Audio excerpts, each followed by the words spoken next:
Why have you left the Lyceum, Socrates? And what are you doing in the porch of the king Archon? Surely you cannot be concerned in a suit before the king like myself. Not in a suit, Euthyphro. Impeachment is the word which the Athenians use. What? I suppose that someone has been prosecuting you, for I cannot believe that you are the prosecutor of another. Certainly not. Then someone else has been prosecuting you. Yes. And who is he? A young man who is little known, Euthyphro, and I hardly know him. His name is Miletus, and he is of the deme of Pithys. Perhaps you may remember his appearance. He has a beak and long straight hair and a beard which is ill-grown. No, I do not remember him, Socrates. But what is the charge which he brings against you?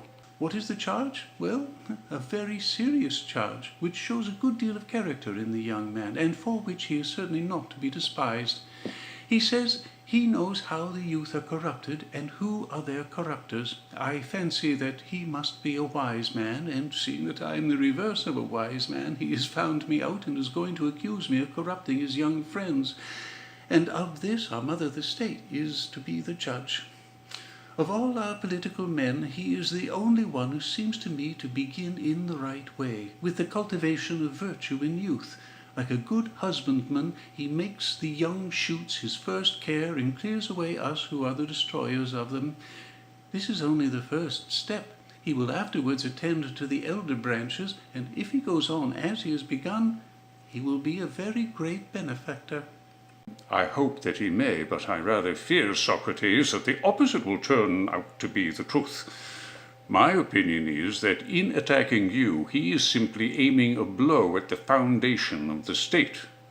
But in what way does he say that you corrupt the youth? He brings a wonderful accusation against me, which at first hearing excites a surprise. He says that I am a poet or maker of gods, and that I invent new gods and deny the existence of old ones. This is the ground of his indictment. I understand, Socrates. He means to attack you about the familiar sign which occasionally, as you say, comes to you. He thinks that you are a neologian, and he is going to have you up before the court for this. He knows that such a charge is readily received by the world, as I myself know too well. For when I speak in the assembly about divine things and foretell the future to them, they laugh at me and think me a madman. Yet every word that I say is true. But they are jealous of us all, and we must be brave and go at them. Their laughter, friend Euthyphro, is not a matter of much consequence. For a man may be thought wise, but the Athenians, I suspect, do not much trouble themselves about him until he begins to impart his wisdom to others, and then for some reason or other, perhaps as you say, from jealousy, they are angry. I am never likely to try their temper in this way. I dare say not, for you are reserved in your behavior and seldom impart your wisdom.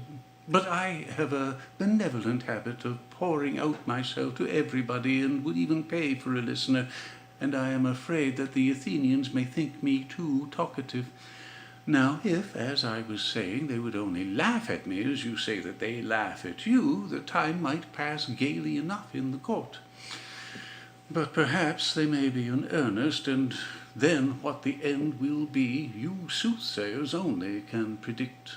I dare say that the affair will end in nothing, Socrates, and that you will win your cause, and I think that I shall win my own. And what is your suit, Euthyphro? Are you the pursuer or the defendant? I am the pursuer. Of whom? You will think me mad when I tell you. Why, has the fugitive wings? Nay, he is not very volatile at his time of life. Who is he? My father. Your father, my good man? Yes. And of what is he accused? Of murder, Socrates. By the powers, Euthyphro, how little does the common herd know of the nature of right and truth. A man must be an extraordinary man and have made great strides in wisdom before he can have seen his way to bring such an action. Indeed, Socrates, he must. I suppose that the man whom your father murdered was one of your relatives. Oh, clearly he was, for if he had been a stranger, you would never have thought of prosecuting him. I am amused, Socrates, at your making a distinction between one who is a relation and one who is not a relation.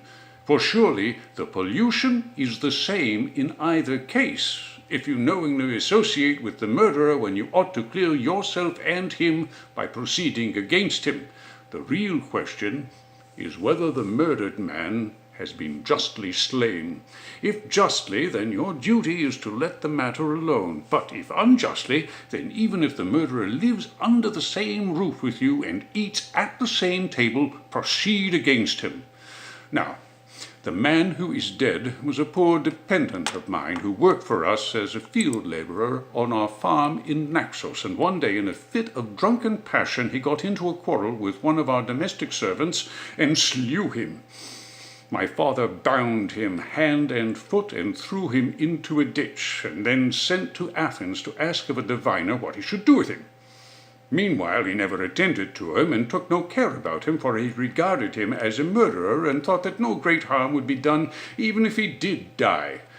Now, this was just what happened. For such was the effect of cold and hunger and chains upon him, that before the messenger returned from the diviner, he was dead. And my father and family are angry with me for taking the part of the murderer and prosecuting my father. They say that he did not kill him, and that if he did, the dead man was but a murderer, and I ought not to take any notice, for that a son is impious who prosecutes a father, which shows, Socrates, how little they know what the gods think about piety and impiety. Good heavens, Euthyphro! And is your knowledge of religion and of things pious and impious so very exact that, supposing the circumstances to be as you state them, you are not afraid lest you too may be doing an impious thing and bringing an action against your father? The best of Euthyphro, and that which distinguishes him, Socrates, from other men, is his exact knowledge of all such matters. What should I be good for without it? Rare friend, I think that I cannot do better than be your disciple. Then before the trial with Meletus comes on, I shall challenge him and say that I have always had a great interest in religious questions, and now, as he charges me with rash imaginations and innovations in religion, I have become your disciple.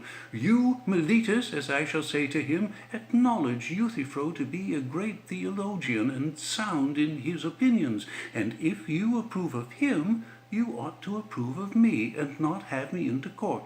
But if you disapprove, you should begin by indicting him who is my teacher, and who will be the ruin not of the young, but of the old, that is to say, of myself, whom he instructs, and of his old father, whom he admonishes and chastises. And if Meletus refuses to listen to me, but will go on, and will not shift the indictment from me to you, I cannot do better than repeat this challenge in the court. Yes, indeed, Socrates, and if he attempts to indict me, I am mistaken if I do not find a flaw in him. The court shall have a great deal more to say to him than to me. And I, my dear friend, knowing this, am desirous of becoming your disciple, for I observe that no one appears to notice you, not even this Meletus, but his sharp eyes have found me out at once, and he has indicted me for impiety, and therefore I adjure you to tell me the nature of piety and impiety, which you said that you knew so well, and of murder and other offences against the gods. What are they? Is not piety in every action always the same? And impiety again, is it not always the opposite of piety, and also the same with itself, having, as impiety, one notion which includes whatever is impious? To be sure, Socrates. And what is piety, and what is impiety?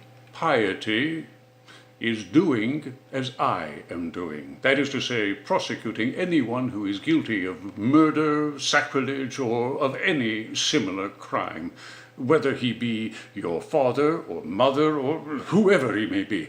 That makes no difference.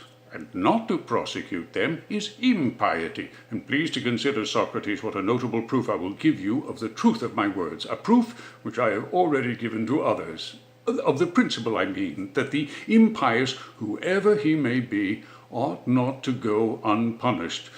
For do not men regard Zeus as the best and most righteous of the gods, and yet they admit that he bound his father Cronos because he wickedly devoured his sons, and that he too had punished his own father Uranus for a similar reason in a nameless manner, and yet when I proceed against my father they are angry with me. So inconsistent are they in their way of talking when the gods are concerned, and when I am concerned. May not this be the reason, Euthyphro, why I am charged with impiety, that I cannot away with these stories about the gods, and therefore I suppose that people think me wrong. But as you, who are well informed about them, approve of them, I cannot do better than assent to your superior wisdom. What else can I say, confessing as I do that I know nothing about them? Tell me, for the love of Zeus, whether you really believe that they are true. Yes, Socrates, and things more wonderful still, of which the world is in ignorance. And do you really believe that the gods fought with one another and had dire quarrels, battles, and the like, as the poets say, and as you may see represented in the works of great artists? The temples are full of them, and notably the robe of Athene, which is carried up to the Acropolis at the great Panathenea, is embroidered with them. Are all these tales of the gods true, Euthyphro? Yes, Socrates, and as I was saying, I can tell you, if you would like to hear them, many other things about the gods which would quite amaze you. I dare say, and you shall tell me them at some other time when I have leisure, but just at present I would rather hear from you a more precise answer, which you have not as yet given, my friend, to the question, what is piety? When asked, you only replied, doing as you do, charging your father with murder. And what I said was true, Socrates. No doubt, Euthyphro, but you would admit that there are many other pious acts. There are. Remember that I did not ask you to give me 2 or 3 examples of piety, but to explain the general idea which makes all pious things to be pious. Do you not recollect that there was one idea which made the impious impious and the pious pious? I remember. Tell me, what is the nature of this idea? And then I shall have a standard to which I may look and by which I may measure actions, whether yours or those of anyone else, and then I shall be able to say that such and such an action is pious, such another impious. I will tell you if you like. I should very much like. Piety, then, is that which is dear to the gods, and impiety is that which is not dear to them. Very good, Euthyphro. You have now given me the sort of answer which I wanted.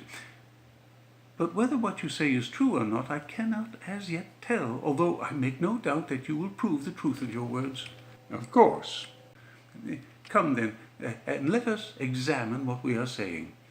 That thing or person which is dear to the gods is pious, and that thing or person which is hateful to the gods is impious, these two being the extreme opposites of one another. Was that not said? It was. And well said. Yes, Socrates, I thought so. It was certainly said. And further, Euthyphro, the gods were admitted to have enmities and hatreds and differences. Yes, that was also said. And what sort of differences creates enmity and anger? Suppose, for example, that you and I, my good friend, differ about a number. Do differences of this sort make us enemies and set us at variance with one another? Do we not go at once to arithmetic and put an end to them by a sum? True. Or suppose that we differ about magnitudes, do we not quickly end the differences by measuring? Very true. and we end a controversy about heavy and light by resorting to a weighing machine. To be sure. But what differences are there which cannot be thus decided, and which therefore make us angry and set us at enmity with one another? I dare say the answer does not occur to you at the moment, and therefore I will suggest that these enmities arise when the matters of difference are the just and unjust, good and evil, honourable and dishonourable. Are not these the points about which men differ, and about which, when we are unable satisfactorily to decide our differences, you and I and all of us quarrel when we do quarrel? Yes, Socrates, the nature of the differences about which we quarrel is such as you describe. And the quarrels of the gods, noble Euthyphro, when they occur, are of a like nature? Certainly they are. They have differences of opinion, as you say, about good and evil, just and unjust, honourable and dishonourable. There would have been no quarrels among them if there had been no such differences, would there now? You are quite right. Does not every man love that which he deems noble and just and good, and hate the opposite of them? Very true. But, as you say, people regard the same things, some as just and others as unjust. About these they dispute, and so there arise wars and fightings among them. Very true. Then the same things are hated by the gods and loved by the gods, and are both hateful and dear to them? True. And upon this view, the same things, Euthyphro, will be pious and also impious? So I should suppose. Then, my friend, I remark with surprise that you have not answered the question which I asked. For I certainly did not ask you to tell me what action is both pious and impious, but now it would seem that what is loved by the gods is also hated by them. And therefore, Euthyphro, in thus chastising your father, you may very likely be doing what is agreeable to Zeus, but disagreeable to Cronos or Uranus, and what is acceptable to Hephaestus, but unacceptable to Here, and there may be other gods who have similar differences of opinion. But I believe, Socrates, that all the gods would be agreed as to the propriety of punishing a murderer. There would be no difference of opinion about that. Well, but speaking of men, Euthyphro, did you ever hear of anyone arguing that a murderer or any sort of evildoer ought to be let off? I should rather say that these are the questions which they are always arguing, especially in courts of law. They commit all sorts of crimes, and there is nothing which they will not do or say in their own defense. But do they admit their guilt, Euthyphro, and yet say that they ought not to be punished? No, they do not. Then there are some things which they do not venture to say and do, for they do not venture to argue that the guilty are to be unpunished, but they deny their guilt, do they not? Yes. Then they do not argue that the evildoer should not be punished, but they argue about the fact of who the evildoer is, and what he did and when. True. And the gods are in the same case, if, as you assert, they quarrel about just and unjust. And some of them say, while others deny, that injustice is done among them. For surely neither God nor man will ever venture to say that the doer of injustice is not to be punished. That is true, Socrates, in the main. But they join issue about the particulars, God and men alike, and if they dispute at all, they dispute about some act which is called in question, and which by some is affirmed to be just, by others to be unjust. Is not that true? Quite true. Well then, my dear Euthyphro, do tell me, for my better instruction and information, what proof have you that, in the opinion of all the gods, a servant who is guilty of murder and is put in chains by the master of the dead man, and dies because he is put in chains before he who bound him can learn from the interpreters of the gods what he ought to do with him, dies unjustly, and that on behalf of such a one, a son ought to proceed against his father and accuse him of murder? How would you show that all the gods absolutely agree in approving of his act? Prove to me that they do, and I will applaud your wisdom as long as I live. It will be a difficult task, but I could make the matter very clear indeed to you. I understand. You mean to say that I am not so quick of apprehension as the judges. For to them you will be sure to prove that the act is unjust and hateful to the gods. Yes, indeed, Socrates, at least if they will listen to me. But they will be sure to listen if they find that you are a good speaker. There was a notion that came into my mind while you were speaking. I said to myself, well, and what if Euthyphro does prove to me that all the gods regarded the death of the serf as unjust? How do I know anything more of the nature of piety and impiety? For granting that this action may be hateful to the gods, still piety and impiety are not adequately defined by these distinctions, for that which is hateful to the gods has been shown to be also pleasing and dear to them. And therefore, Euthyphro, I do not ask you to prove this. I will suppose, if you like, that all the gods condemn and abominate such an action. But I will amend the definition so far as to say that what all the gods hate is impious, and what they love, pious or holy. And what some of them love and others hate is both or neither. Shall this be our definition of piety and impiety? Why not, Socrates? Why not? Certainly, as far as I am concerned, Euthyphro, there is no reason why not. But whether this admission will greatly assist you in the task of instructing me as you promised is a matter for you to consider. Yes, I should say that what all the gods love is pious and holy, and the opposite, which they all hate, impious. Ought we to enquire into the truth of this, Euthyphro, or simply to accept the mere statement on our own authority and that of others? What do you say? We should inquire, and I believe that the statement will stand the test of inquiry. We shall know better, my good friend, in a little while. The point which I should first wish to understand is whether the pious or holy is beloved by the gods because it is holy, or holy because it is beloved of the gods. I do not understand your meaning, Socrates. I will endeavor to explain.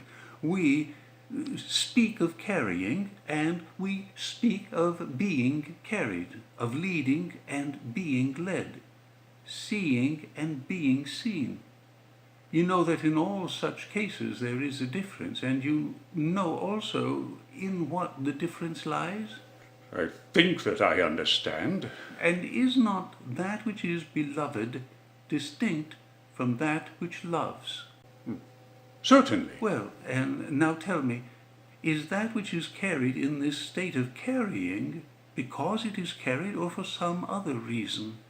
No, that is the reason. And the same is true of what is led and of what is seen. True. And a thing is not seen because it is visible, but conversely visible because it is seen. Nor is a thing led because it is in the state of being led, or carried because it is in the state of being carried, but the converse of this. And now I think, Euthyphro, that my meaning will be intelligible, and my meaning is that any state of action or passion implies previous action or passion. It does not become because it is becoming, but it is in a state of becoming because it becomes. Neither does it suffer because it is in a state of suffering, but it is in a state of suffering because it suffers. Do you not agree? Yes. Is not that which is loved in some state either of becoming or suffering? Yes. And the same holds as in the previous instances. The state of being loved follows the act of being loved, and not the act the state. Certainly. And what you say of piety, Euthyphro, is not piety, according to your definition, loved by all the gods? Yes. Because it is pious or holy, or for some other reason? No, that is the reason. It is loved because it is holy, not holy because it is loved. Yes. And that which is dear to the gods is loved by them and is in a state to be loved of them because it is loved of them? Certainly. Then that which is dear to the gods, Euthyphro, is not holy, nor is that which is holy loved of God, as you affirm, but they are two different things. How do you mean, Socrates? I mean to say that the holy has been acknowledged by us to be loved of God because it is holy, not to be holy because it is loved. Yes. But that which is dear to the gods is dear to them because it is loved by them, not loved by them because it is dear to them. True. But friend Euthyphro, if that which is holy is the same with that which is dear to God and is loved because it is holy, then that which is dear to God would have been loved as being dear to God. But if that which is dear to God is dear to him because loved by him, then that which is holy would have been holy because loved by him. But now you see that the reverse is the case, and that they are quite different from one another. For one, Theophiles, is of a kind to be loved because it is loved, and the other, Osion, is loved because it is of a kind to be loved. Thus, you appear to me, Euthyphro, when I ask you what is the essence of holiness, to offer an attribute only, and not the essence, the attribute of being loved by all the gods. But you still refuse to explain to me the nature of holiness. And therefore, if you please, I will ask you not to hide your treasure, but to tell me once more what holiness or piety really is, whether dear to the gods or not, for that is a matter about which we will not quarrel. And what is impiety? I really do not know, Socrates, how to express what I mean, for somehow or other our arguments, on whatever ground we rest them, seem to turn round and walk away from us. Your words, Euthyphro, are like the handiwork of my ancestor Daedalus, and if I were the sayer or propounder of them, you might say that my arguments walk away and will not remain fixed where they are placed, because I am a descendant of his. But now, since these notions are your own, you must find some other jibe, for they certainly, as you yourself allow, show an inclination to be on the move. Nay, Socrates, I shall still say that you are the Daedalus who sets arguments in motion. Not I, certainly, but you make them move or go round, for they would never have stirred as far as I am concerned. Then I must be a greater than Daedalus, for whereas he only made his own inventions to move, I move those of other people as well, and the beauty of it is that I would rather not. For I would give the wisdom of Daedalus and the wealth of Tantalus to be able to detain them and keep them fixed. But enough of this. As I perceive that you are lazy, I will myself endeavor to show you how you might instruct me in the nature of piety, and I hope that you will not grudge your labor. Tell me then, is not that which is pious necessarily just? Yes. And is then all which is just pious, or is that which is pious all just? Or that which is just only in part and not all pious? I do not understand you, Socrates. And yet I know that you are as much wiser than I am as you are younger. But as I was saying, revered friend, the abundance of your wisdom makes you lazy. Please to exert yourself, for there is no real difficulty in understanding me. What I mean I may explain by an illustration of what I do not mean. The poet Stasinus sings, "Of Zeus, the author and creator of all these things, you will not tell, for there is fear where there is reverence." Now I disagree with this poet. Shall I tell you in what respect? By all means.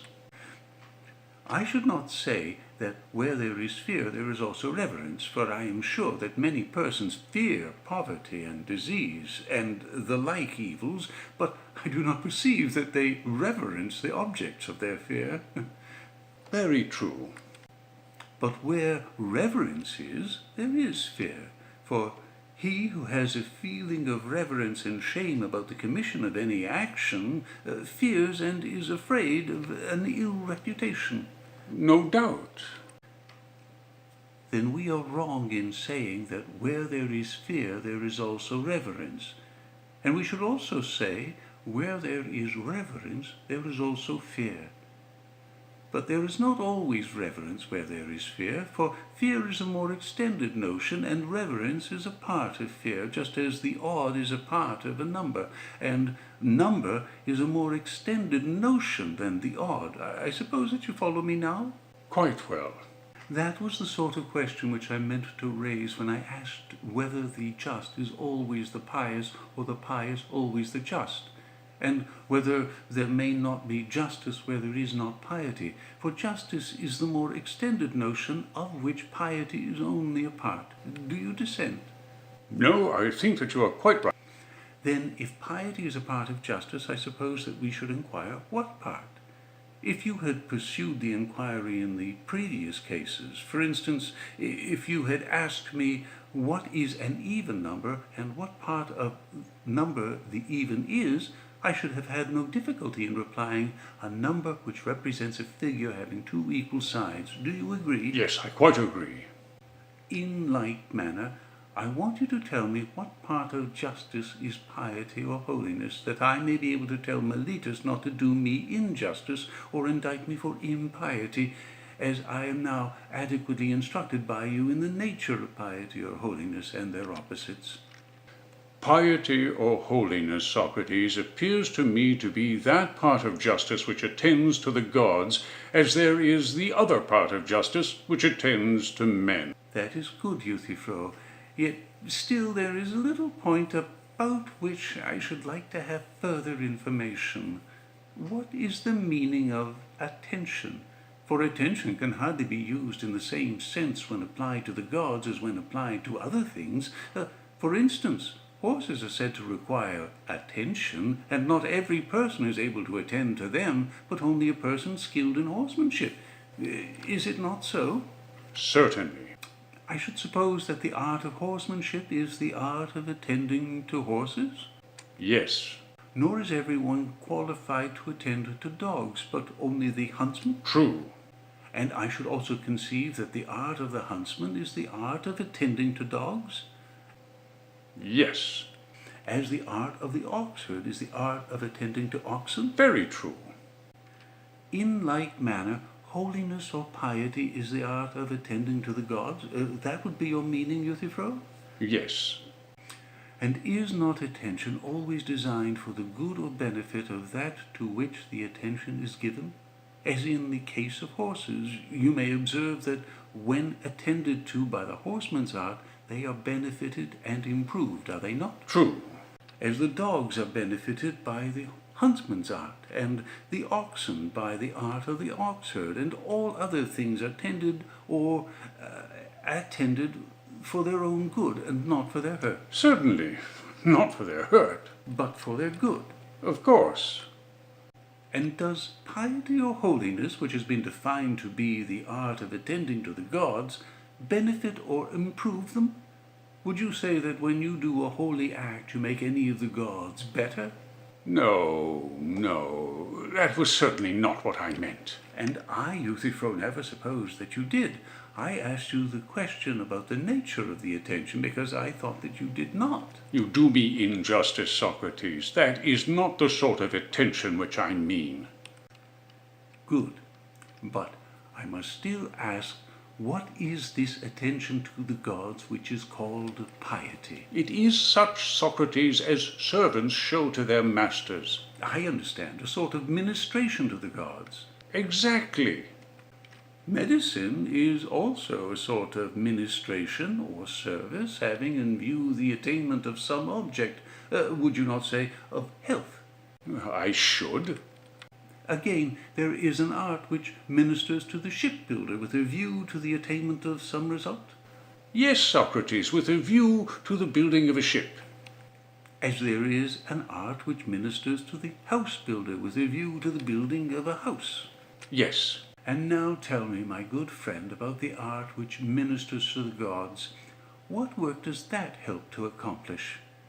For you must surely know if, as you say, you of all men living are the one who is best instructed in religion. And I speak the truth, Socrates. Tell me then, tell me, what is that fair work which the gods do by the help of our ministrations? Many and fair, Socrates, are the works which they do. Why, my friend, and so are those of a general, but the chief of them is easily told. Would you not say that victory in war is the chief of them? Certainly.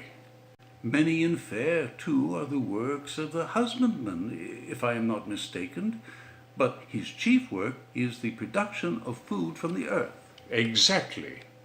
And of the many and fair things done by the gods, which is the chief or principal one? I have told you already, Socrates, that to learn all these things accurately will be very tiresome. Let me simply say that piety or holiness is learning how to please the gods in word and deed, by prayers and sacrifices. Such piety is the salvation of families and states, just as the impious, which is unpleasing to the gods, is their ruin and destruction. I think that you could have answered in much fewer words the chief question which I asked Euthyphro, if you had chosen. But I see plainly that you are not disposed to instruct me. Clearly not. Else, why, when we reached the point, did you turn aside? Had you only answered me, I should have truly learned of you by this time the nature of piety.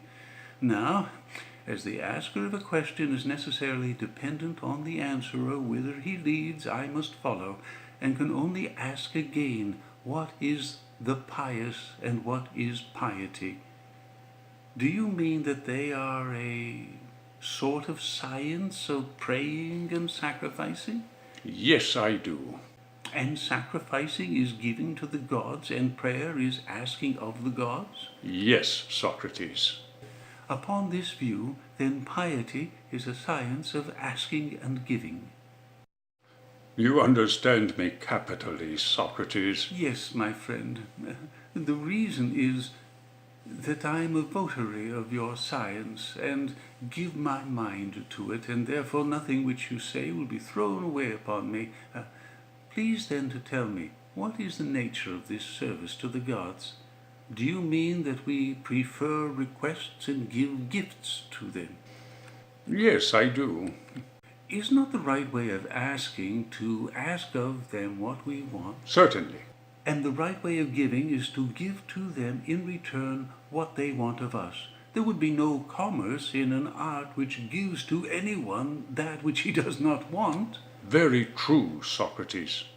Then piety, Euthyphro, is an art which gods and men have of doing business with one another? That is an expression which you may use if you like. But I have no particular liking for anything but the truth. I wish, however, that you would tell me what benefit accrues to the gods from our gifts.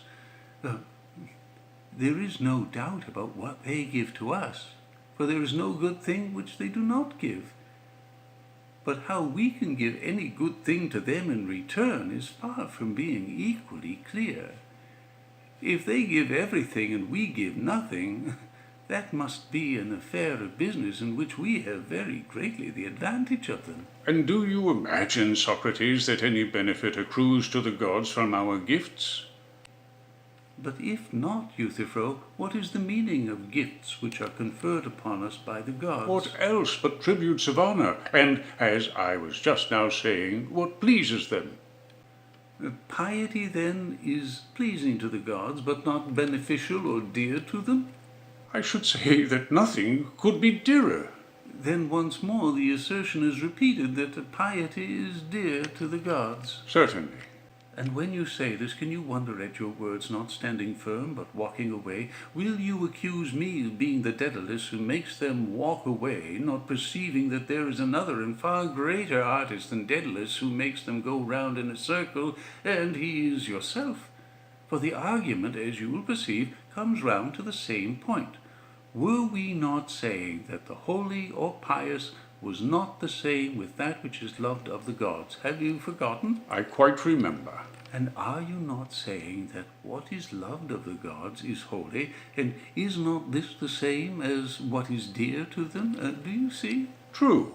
Then either we were wrong in the former assertion, or if we were right then, we are wrong now. One of the two must be true. Then we must begin again and ask, what is piety? That is an enquiry which I shall never be weary of pursuing as far as in me lies, and I entreat you not to scorn me, but to apply your mind to the utmost and tell me the truth. For if any man knows, you are he, and therefore I must detain you like Proteus until you tell. If you had not certainly known the nature of piety and impiety, I am confident that you would never, on behalf of a serf, have charged your aged father with murder. You would not have run such a risk of doing wrong in the sight of the gods, and you would have had too much respect for the opinions of men. I am sure, therefore, that you know the nature of piety and impiety. Speak out then, my dear Euthyphro, and do not hide your knowledge. Another time, Socrates, for I am in a hurry and must go now. Alas, my companion, will you leave me in despair? I was hoping that you would instruct me in the nature of piety and impiety, and then I might have cleared myself of Meletus and his indictment. I would have told him that I had been enlightened by Euthyphro and had given up rash innovations and speculations in which I indulged only through ignorance, and that now I am about to lead a better life.